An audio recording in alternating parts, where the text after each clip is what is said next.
Hello and welcome to the Sunday night / Monday morning Total Soccer Show. I am Daryl Grove and I'm joined by a man who's been up watching MLS with me. It's Taylor Rockwell. Hello. Hey, buddy. How you doing? Pretty good. I feel like I've seen a lot of things in the last 2 hours or so. I feel like I've seen a lot of you in the last 2 days or so. Yeah, there's been a lot of soccer, right? There's There Kickers, has. there's our Sunday team, and then there was as much MLS as we could watch this evening. Today's MLS review is going to be sort of all the highlights, all the things that caught our eye, basically just the things we want to talk about. Yeah. I want to call this the biggest theme of the weekend in Major League Soccer. It's weird. It's not tactical. It's not anything that you necessarily worth celebrating. It's howlers. It's goalkeeper errors. Which is fitting, because more on howlers later. Yes. But for now, it's goalkeeper errors, because we had, 1, 2, 3, 4, 5, I would say, goalkeepers with some shaky performances this weekend. And this is just from the end of the Sporting KC Colorado game on, I think it was on Fox Sports 1, yes, because it was Alex Dallas. They showed you just some goals, wrap-up of the weekend, and every goal we were just sort of like, oh no. Yeah. I mean, oh no, that's horrible. Yeah, so if you want to go through them, you've got, you've got Tyler Derrick, you could say maybe at fault for both of Houston's goals that they conceded against the New England Revolution. The first one, he comes out, makes a save from Kai Kamara. Yeah, I'll give him a pass on that. That's a little harsh, but the second one, he does this weird diving punch and punches it right to the feet of Juan Agudelo, who then passes it underneath him for the second goal. Oh, it's like he was aiming for Juan Agudelo. Yeah, or maybe he just knew New England needed some goals, wanted to give them some confidence, and he helped them out accordingly. But there was also Bono, I'm not sure how you pronounce that one, but the Toronto goalkeeper, he basically let it go through his hands for Villalba's goal. Him, I can't even tell what he was trying to do. If he was trying to punch it or trying to gather it. Maybe he couldn't tell either, and that's why that happened. So that was not ideal. I will say, okay, so again, that was Bono, Toronto keeper against Atlanta. It's Villalba scoring. Villalba from Argentina, Spanish speaker. Yeah. My percentages are looking good. Yep. I'm still saying Atlanta have the highest percentage Spanish language goal scorers this week. I think it's only because Houston didn't score this weekend. I think that's why you've gone ahead in the rankings. Okay, can I give you my personal favourite / the worst one I saw? It's Evan Bush. Okay. For Montreal. That is not the worst one I saw, so sure. All right, well, let me talk you through Evan Bush. This is Alessandrini's goal for LA Galaxy. I believe it's his first goal. Really good goal, sort of. It looks like a good goal from distance. Alessandrini shoots low. Bush sort of goes to dive, and I think as he dives, his feet give out from under him. He basically slips, right? Loses his footing. Playing on turf. He sort of he ends up where he started. Yep. Right? He ends up horizontal, but no closer to the ball. Yeah. Well, he ends up where he started, except that he started vertical and ended horizontal. Otherwise, yes. So it makes it look like an incredible shot. He perpendiculared himself. He sure did. And it was just a simple case. If we're going to do some hashtag analysis of it, he's hopping left, and as he goes to dive right, the momentum, you're supposed to spring off your feet, right? But when your feet just sink into the turf and then go the wrong way, you end up face down. Mm-hmm. But I still could say that maybe you blame the turf a little bit there. Maybe he saw it late. Maybe he was screened. I think you can maybe give him a little bit more benefit of the doubt than you I'd say a bad workman blames his grass. Okay. Well, I think Zach Steffen has very few people to blame for the goal he conceded against the Chicago Fire. Okay. Columbus Crew losing 1-0. It's a Dax McCarty ball through for Nikolic, who I'm very happy to see scoring. He is not the new Hamdi Salihi. So that was your prediction? It was. More or less, yes.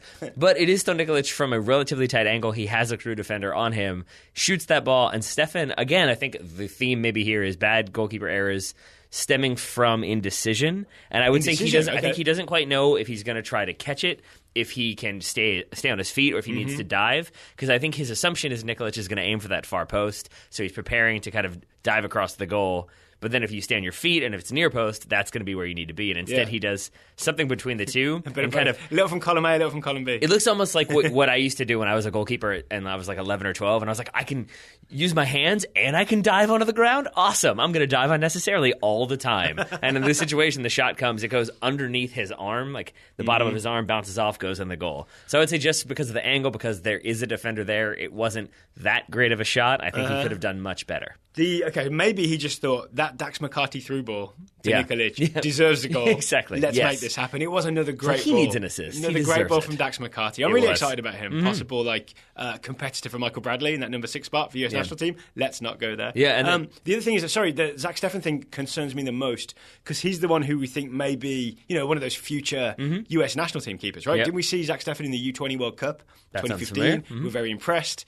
And now, like, here he is in MLS making howlers. Yeah, well, one error does not a career make. Okay, but that's true. It's still... Or break? Cause for concern. I would say one thing that isn't cause for concern that I saw on Twitter, I saw a little bit of negative reaction as I guess the Chicago Fire team afterwards took a team selfie celebrating the win. What's wrong with that? I think people are just like, oh, you're celebrating a league win. It's 1-0 against the Columbus side. Like, come on now, guys. And it's sort of like, come on. It's like, team morale, camaraderie. I've seen people take selfies because they bought a new hat. Yeah. You know what I mean? Yeah. I've seen people take selfies because they bought like a new ice cream cone. Yeah. Like, let's be real here. Winning a professional soccer game, 3 points, I think that's worth a selfie. There are many reasons to be cynical and sarcastic in this world that we live in. A team taking a selfie after winning is not one of them. Yeah, it's fine, it's fine. Mm-hmm. Especially since I think all of them were still clothed. There was no like, let's all flex and show our muscles. I also want to talk about the goalkeeper who's probably the best known in Major League Soccer. Yeah. Did make an error on one of the goals. I'm not revealing his name yet. And they made an error when it comes to social norms. Yes, he got really angry. He got really angry throughout the game. He got angry at the opposing fans, and then he got angry at an opposing player who was just shaking hands at the end. I'm talking about Tim Howard. Tim Howard in goal for Colorado as they conceded 3 goals to Sporting KC. It finished 3-1 to Sporting KC, late Colorado penalty. We saw Tim Howard kind of at fault for the first goal. Definitely at fault for using bad language to Sporting KC fans. Yeah, I think so. Upon first viewing, going to the goal for a second before we get to the language, it's a ball in. I'm not going to say it's corridor of uncertainty because Howard does make the decision to come for it, and he was very certain. Yeah, and upon first viewing, it looks as though there's not much he can do there. He tries to get to it. He's got a player in the way. And it's always going to be a difficult play. But the reality is he gets a hand to it. And if you're going to get a hand to it, if you're the goalkeeper and you're committing and you're diving off your line, knowing that if you don't cleanly get that ball clear, it's going to be a problem. Yeah. To just kind of get your fingertips to it and have it still go out for an easy shot, or an easy rebound, rather, I think that is a mistake. This ends with the Sinovic goal, right? Yes. Yeah. And then we also saw him getting some abuse from Sporting KC fans. Yep. He turns around and uses... We definitely cannot repeat it on the show. He implies that he has... us a new tag on the iTunes. Intimate knowledge of one fan's mother. That's okay. Yes. Yes. He did the opposite of wishing a happy Mother's Day. Indeed.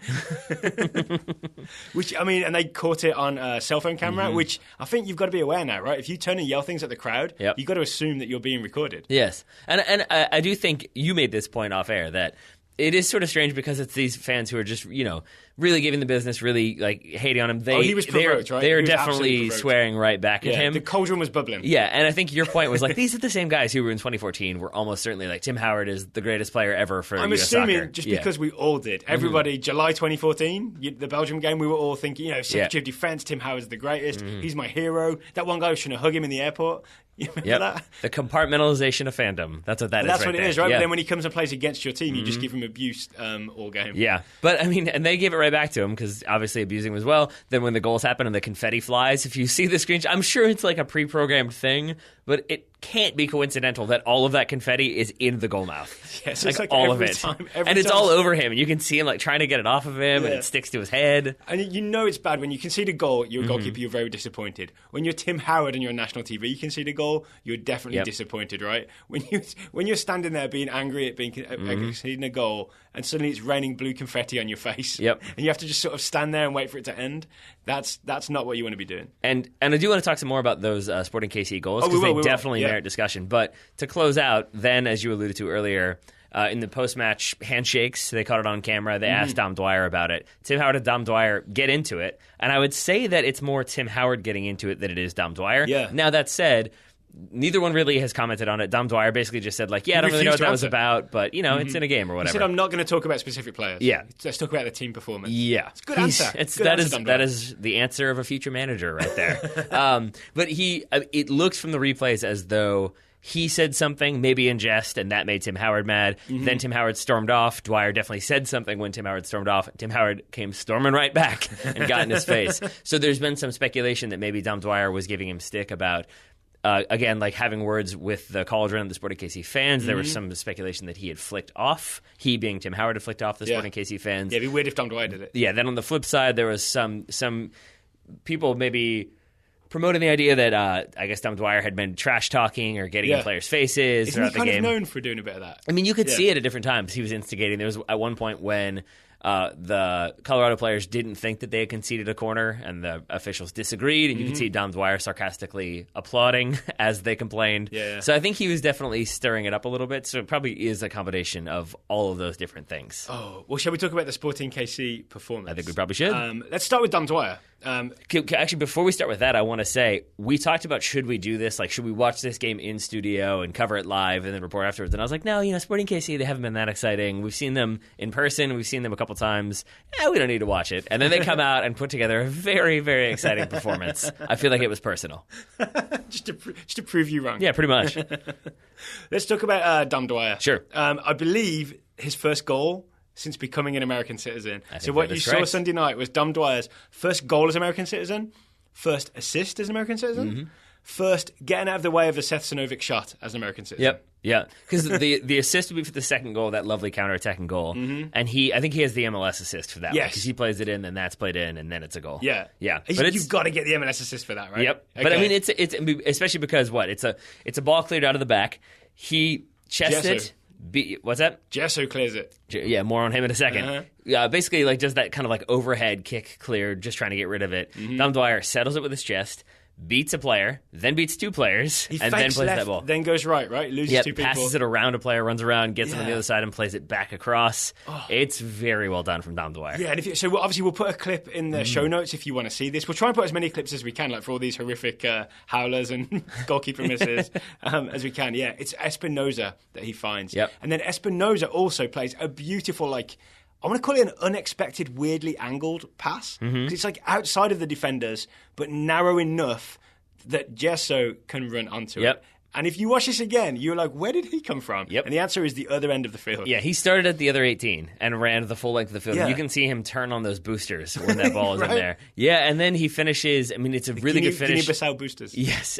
We checked his nationality just in case there was a chance. Yeah, well, he hasn't played for them. But he's also only just landed in the US, so there's we've got some years to wait. Yeah, but it's a really good, it's outside of the right foot to the near post. And with that in mind, it's a very deliberate finish. No, he's outside the left foot. That's what makes it even weirder, yeah. It's a very unorthodox series, right? Yes. Think of it's Dom Dwyer doing a Pele at midfield, going one way, putting the ball one way, going around the other side. Yep. Then it's that Espinoza pass, which doesn't make sense unless you're running onto it and you're Gerso. And then I think, facing a goal at an angle, outside of the left foot to go near post is all kinds of strange, but it definitely beats Tim Howard. You're not convinced, are you? I'm not convinced. Okay, well, we'll see. We'll put the clip in the show notes. People can see. One of us is right, one of us is wrong. Yes.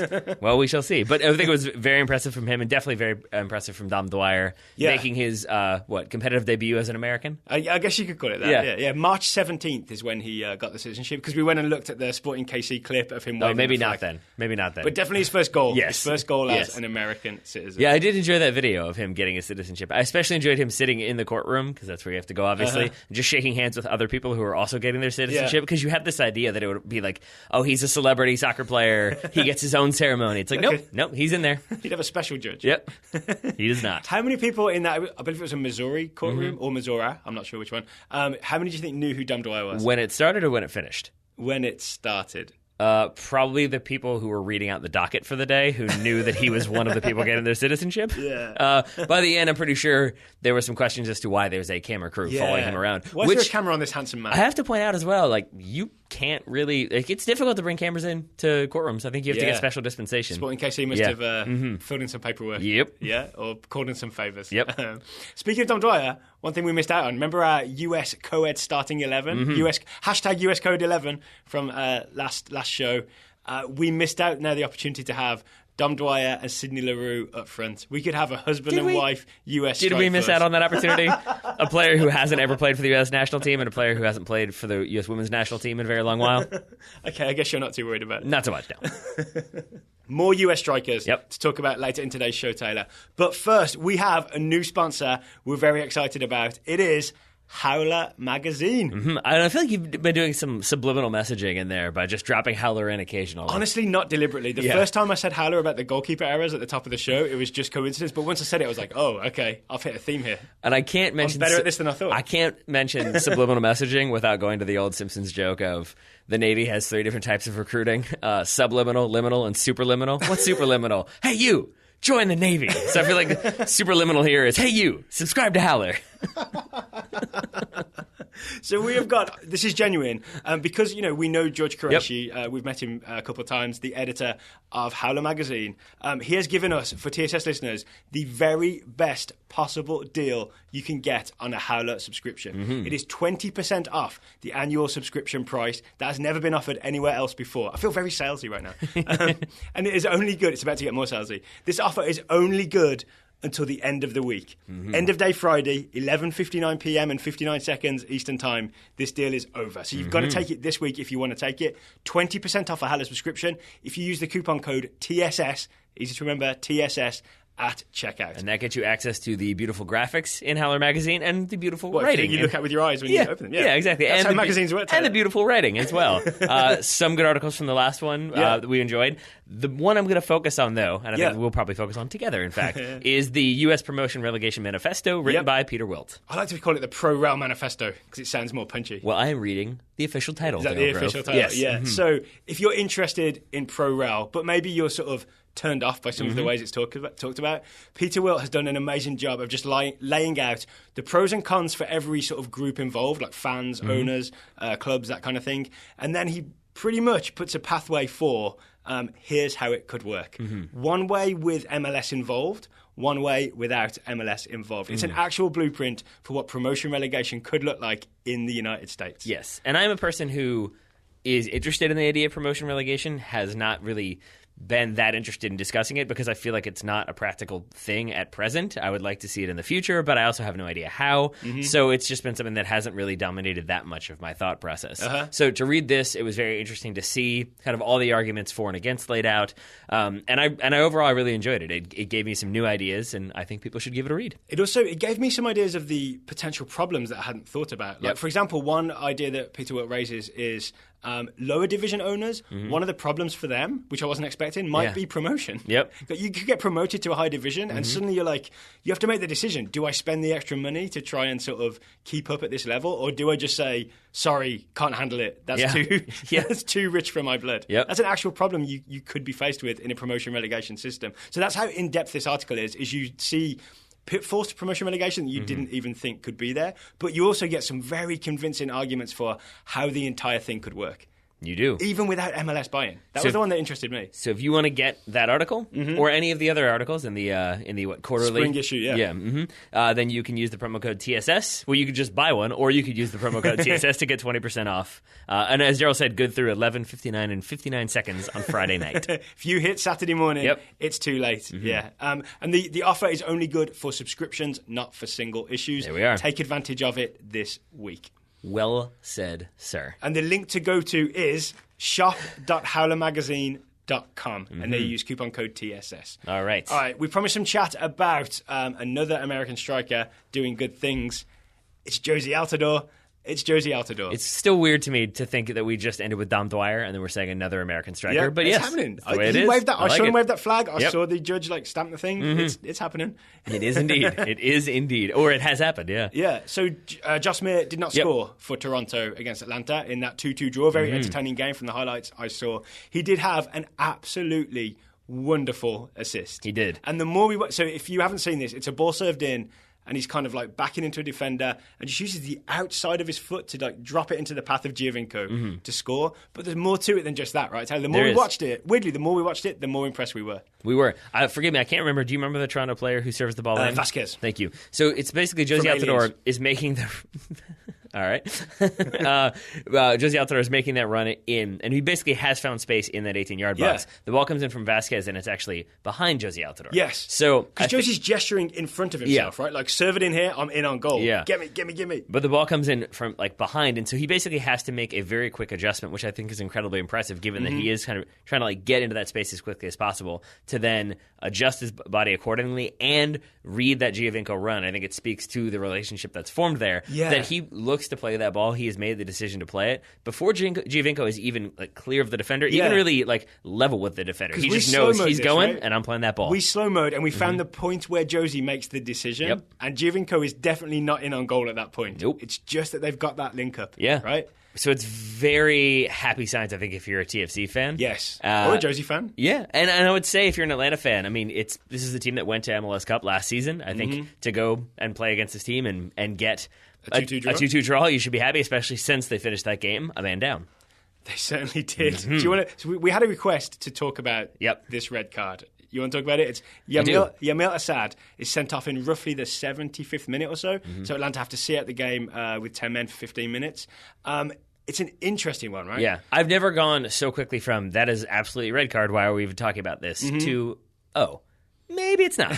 Maybe it's not. All right, so if you've only seen it once, it looks like Yamil Asad sort of runs past Zavaleta and just punches him in the back of the head. Yeah, so the first replay absolutely makes it look like it's a rabbit punch to the back of the head. And in that regard, straight red card. That's where my thought process came from. From the reverse angle, it looks as though he's running at full speed, he's trying to put pressure on, and essentially he's trying to get around Eric Zavaleta. Yeah. And he does that kind of like swim motion, I think you'd call it, if you're a defensive lineman. I gotta be honest, I wasn't convinced by this until you sort of, we reenacted it in the studio. It's one of the weird tools we use on Top Stock Shows to reenact things. And then I know, I hate it because we were doing live commentary on Saturday, and I couldn't reenact stuff. It was really weird to start bumping into me around a little bit. A little bit, Gotta let you know who's boss.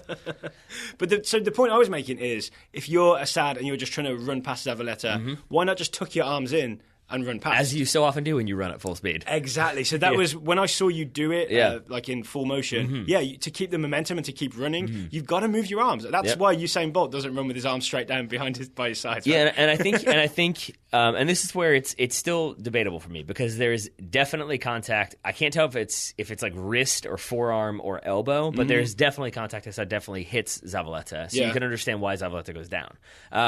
I would say that he is doing that kind of swim where your body is blocked off, so you're trying to get over. So that's why you bring the right arm over top of the shoulder, because you're trying to continue that sort of roughly equivalent of the running gesture that you've been doing. And then I think it's just a little bit of acting from Zavaleta there. Yeah, does he do the wiggly legs after he goes down? Yeah. He does the I am in a lot of pain, which he very well may be, because a forearm to the head is going to be painful. But it's that sort of the implication being I've just been punched and I'm down and it hurts a whole lot. And isn't the other thing here, I've just remembered this, Zavaleta, he plays the ball. And then steps. Doesn't he step to try and block Asad's run? The reason Asad has to do this is because Zavaleta is deliberately, I want to say, obstructing him. And I would say if you steps into his path. I would say if you watch it again, you'll see, even when he does that step across, he also lifts his elbow out. Zavaleta? He lifts his left elbow out. So I think he even catches Asad in the ribs with that left elbow. So, I mean, there's contact on both sides. So if you were to ask me, I would say that's probably not the best call. I don't think it's a red card. Maybe it could be a yellow. You could make the argument it could be a yellow for both of them. It's overly physical from both. They're both leaving arms out. It could have been better on both parties. Isn't it also kind of dangerous to be waving your arms around? You could also argue that any situation where you are waving your elbow around enough that it hits another player in the head is dangerous play, and therefore it's worth a red card for that, as opposed to violent conduct, which is like elbowing a man in the head. Yeah. Right? Yeah. And I think it also, you have to incorporate here, and we will in a second when we talk about another big red card from the weekend, that intent doesn't matter. It doesn't matter if he meant to or not. It comes down to, I think it will, if he obviously meant to, then it becomes a whole different level of suspension. Attack, right? But the reality is, if you're looking at it and it is an elbow or forearm to the head, that is not going to be okay. Because Asad is looking at the ball the whole time. He never looks at Zavaleta and then is like, elbow. But just because of that doesn't mean it's okay, because things can be two things, Taylor. Things can be two things. I still think, though, that it's because of that first replay. And as the commentators noted in that game, the crowd saw that. And the crowd saw what looked to be a rabbit punch to the back of the head. That is absolutely what it looks like. And if you only saw that angle, you would think it is so obviously a red card. But if you watch the other angles, if you kind of break it down a little bit, maybe it becomes slightly less obvious. Okay. Can we talk a little bit about Atlanta's tactics in this game? Sure. In the absence of Joseph Martinez, who's the big star guy scoring loads of goals early on, they didn't go with the replacement. Had no answers. You would think the thing to do would be to go with your next most famous striker, which is Jermaine Jones, who's obviously more of a big target man. Instead, Tata Martino just went for more fast guys. He did. Right? He just pushes, I believe, is it Villalba he pushes forward, or maybe Asad? Yep. I can't remember now. I think it's Villalba. Has gone from being like a winger to being sort of the centre forward. So it's definite that the Atlanta plan is just get loads of fast attacking guys up there. We're not going to worry about having a target man. No. And basically he kind of moves everybody one step forward, because I think Gressel then moves into that wide midfield spot, and it seems to work out okay in the sense that they come away with a 2-2 draw. And further your prediction. Yes. Oh, so good. So good. All right, we've got to go to the other red card. Actually, there may have been more than one, but this is the other controversial red card. It's Donadel from Montreal getting sent off against the LA Galaxy and Jermaine Jones. Right. So this one was harder to get a good look at, right? Because all the camera angles were weird. But essentially, it looks like Donadel elbows Jermaine Jones. First of all, it looks like he's elbowed him in the face because that's what Jermaine Jones is holding. And I think it's because Donadel definitely has the arms up, definitely has the elbows out, and the hands kind of flailing. And I think the inclination, if you are just watching it really quickly, is to watch his left arm, because his left arm is being Donadel. His left arm is up in the air. It's very high. It looks as though it's the one that has made contact with Jermaine Jones. I think the thing that sends him to the ground in the first place is that Donadel essentially like steps across Jones because he's trying to body the ball. And as he does, there's a right elbow that he kind of throws backwards. So he does throw an elbow. That's the thing that makes the contact. He makes, and this is where I think then you get into again, is it complete pain that sends Jermaine Jones down and kind of holding his face? That's the question, is like, because is it that? Is it acting? Is it completely acting? It's all difficult to really say, because it definitely hits him more in like the sternum, kind of like just below the throat area. But then I've seen some people make the argument that if you get hit there, it can have impact all over your head. It can really throw you off for a second. But he definitely goes down holding his face. Then when he's on the ground, he's holding his throat. So it's tough to know really if it was sort of like an instant reaction, you hold your face, and then you figure out where the pain is, and that's what you go to hold, or if it was sort of like, there was contact, that hurt a little bit, I'm going down, I'm holding my face, so it looks like he threw an elbow into my face. Yeah, I think he's selling it as much as he can. But again, things can be two things, right? There was an elbow, Jermaine Jones just made it look worse than it was. Yeah. If anything, then I'm not sure I want to praise this, but it is just him getting the most out of a situation for his team. He CONCACAF'd Donadel, maybe? Yes, exactly. Yeah. And it's strange because I think, again, this is the weirdness of watching a play 30 or 40 times, is that I think if I watched both of these like really quickly on one viewing, I would say Jones is a dive, Asad is a definite rabbit punch red card, and I would flip upon watching them a bunch of times, and I would say that Asad's maybe was a bit too harsh, Jones is maybe a justified red there. All right. For Donadel, obviously not for Jones. Well, Jermaine Jones takes advantage later on. Sure does. By getting himself a goal. I don't think we need to analyse that goal because it was deflected in the end as well. But it's kind of the week ends on an upswing for Jermaine Jones after that kind of angry, defensive ESPN FC interview with Gomez and Bretas that we talked about a couple shows back. But instead, you've got LA winning and you've got Jermaine Jones scoring. I'm sure they'll all be very happy about that. They will. But this wasn't the end of the violent conduct that we're going to talk about this weekend. No, because there were red cards, and snowballs, Daryl. There were snowballs thrown this weekend. Unacceptable. I still can't believe this. We'll definitely put this clip in the show notes. I saw so many people commenting on this just saying, I can't wait for MLS Disciplinary Committee to step in and actually hand down a suspension for this. So this is Real Salt Lake hosting Vancouver Whitecaps. It is Luis Silva for Real Salt Lake. This is Mike Petker's debut as coach as well, by the way.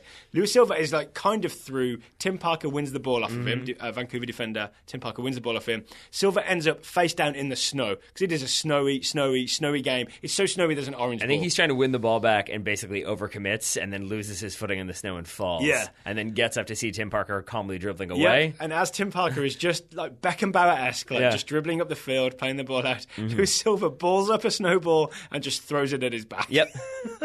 It was nice. It was pretty cute. I think it was more like I think he was wearing gloves, and I think it's that thing where if you're wearing gloves, the snow kind of sticks to it. Yeah. And so I think he like pulled it off and was like, I can do something with this. And it's a good throw. And I think my favorite part is that it definitely makes the player stop and be like, wait, what have you just done here? It works well. It was like, in Groundhog Day, where Bill Murray and Andy McDowell have the snowball fight. And like the first time it happens naturally and it's really romantic. Yeah. But then there's like the 100th time round he's trying to force it and he does it. And she just looks at him like, why are you throwing snowballs at me? You maniac. Yeah, that was Tim Parker in this play. Luis Silva was Bill Murray on like the 400th time around on Groundhog Day. All right. That's a bit of a reach, but I'll roll with you.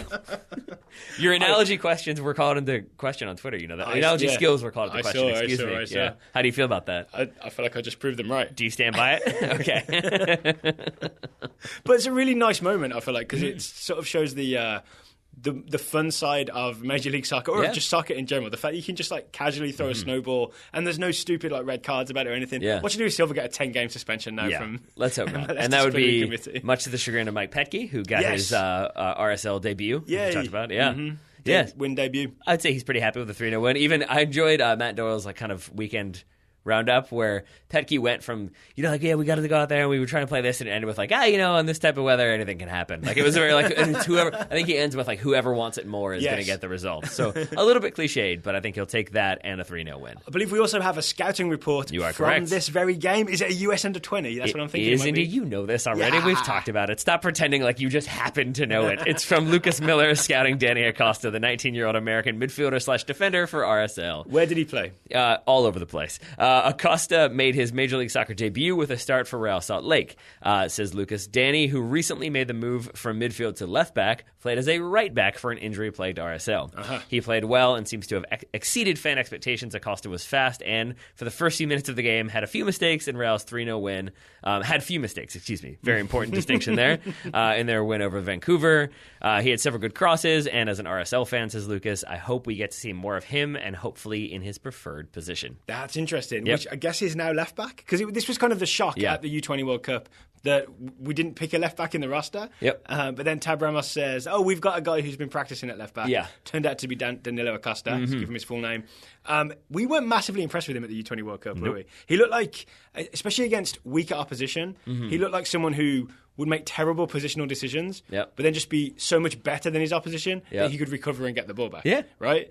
That's going to get found out in Major League Soccer. Unless you're playing in a blizzard, in which case it won't be so much of a problem, apparently. This reminds me, the news is that the US is going to play Venezuela early June in that exact stadium, Rio Tinto. Probably warmer conditions, I'd guess. Probably warmer conditions, but a bit of elevation. We talked about this on Goalmouth, but not on the Total Soccer Show. Then that's prep for playing Trinidad at slightly higher elevation in Colorado, and then Mexico at the Azteca a few days later. This is the US soccer plan to slowly get the players used to altitude. Yep. Final MLS note for the weekend would be Darlington Nagbe. I know you want to talk about him because I know you got love for him. I do. Okay, so Darlington Nagbe, we saw him. We saw the joy in this game, or the benefits in this game, of Darlington Nagbe playing on the left, because he cuts in from the left with his right foot, shoots from distance, bottom left corner, Portland Timbers goal against Philadelphia Union. Timbers go on to win 3-1 in total. Coming back from 1-0 down. Not bad. All right. But the most impressive thing is he shows some strength. He does. Because Nagbe runs into, I believe, Derek Jones, another young U20 player, but, a bigger guy. Manages to hold him off. Yeah, it definitely looks kind of comical because Derek Jones is so much bigger than Darlington Nagbe, but he rides that challenge, and then I forget who he megs, but he megs Richie Marquez, I think it was. Yeah, I remember because I was shots, like, right? Rafa Marquez's brother? Question mark? Yeah, he megs him with a shot to put it in that. It's a really well hit goal, and to the extent that I was like, it must be a deflection or it must be just a misread. No, it's just perfectly placed. He picks the bottom left corner, and we did this in practice the other day, right? We talked about how hard it is to shoot from distance and keep it low. Right, and to pick a spot and do that's a reminder of the talent and sort of potential of Darlington Nagbe. And then Fernando Adi proves my theory that strikers just like to hear the ball hit the back of the net because it increases their confidence. Because after that goal, it kind of bounces back out and he comes in and Adi smashes it back into the goal as a celebration. Then he goes on to score a penalty to make it 3-1. He did. So I feel like maybe that just unnecessary Adi smash set up the penalty later on. I believe he yelled, and another one. He also became Portland's all-time leading scorer. All-time leading scorer with that, not with the Adi smash follow-up, but with the non-goal, but the actual goal. But with the penalty kick. Yeah. There's one more Major League Soccer thing we didn't talk about. What you got? We had a question last week from Marcus McCarthy asking, which MLS team should I support? And I think we gave some good examples, right? We mentioned FC Dallas because Marcus is a US men's national team fan, wants to watch for those reasons. I'd say another point for RSL today with Danny Acosta making his debut. But we had a lot of people tweet at us to let us know that if Marcus lives in Pittsburgh, the Pittsburgh Riverhounds are the official affiliate of the Columbus Crew. Yes. So therefore, that is a really legitimate option if you're in Pittsburgh to get hooked up with Columbus Crew. Not least because, as I understand it, the colours, Pittsburgh colours. Right. So Steelers, yellow and black. I assume all the other Pittsburgh teams, yellow and black. Columbus Crew, yellow and black. And I think is it black and gold? No, I've said that. Probably is. Who knows? But I think the thing that confused me with that one was that I just kind of assumed that Ohioans are Browns fans because Cleveland, but I really don't know if that corresponds or if people in Columbus maybe hate people from Cleveland, and so of course they're going to lean towards Pittsburgh. But that was what kind of made me think that Columbus wouldn't fit. Yeah, but really they do. They've got the color scheme works. They've got the kind of regional distinction so that they could be easily driven to if you wanted to. I don't know how easily it is. It could be a couple 100 miles, but still you get there. And they've got their own trio of young Americans that you could follow and be excited about. Oh yeah, you could. What? Kakuta Mane, Will Trapp. Yep. Who's the third one? Ethan Finley. Ethan Finley. And I guess Zach Steffen if you want to go with it. So you got 4. All right, there you go. Okay, so Marcus, there's another one that you can add to your list of potential choices. We actually haven't heard a follow-up from Marcus, have we? We've not. Please, Marcus, let us know if you end up choosing an MLS team. Please do. One team you could choose, Orlando City, who beat the New York Red Bulls. We didn't watch the game, so we can't give any analysis of it. Just want to give a quick shout-out to Orlando for beating New York.